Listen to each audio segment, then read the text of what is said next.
कल ही मुझे खबर मिला है और मैं समझता हूँ ये प्राणघाती हमला है।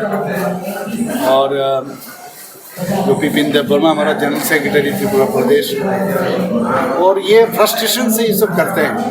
वो देख रहे हैं ना अभी जनजातीय एरिया में सभी लोग भारतीय जनता पार्टी को समर्थन कर रहा है और ये बिपिन बहुत ही अच्छा काम कर रहे हैं, तो इसीलिए अंधकार से उनको ढील मारा है। आप सब जानते हो स्टोन पेल्टिंग हुआ है, लेकिन उनको लगा नहीं है, गाड़ी में लगा है।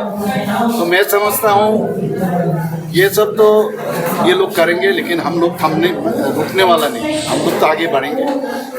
लेकिन मैंने जैसे खबर मिला है और कोशिश किया, कौन मारा है तो बताया जंगल से मारा है ऐसा।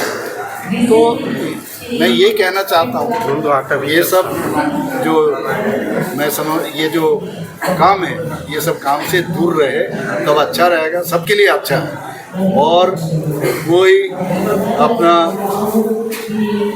मतलब जो कांच का घर में रह के दूसरे का घर में जो ढील मारना नहीं चाहिए।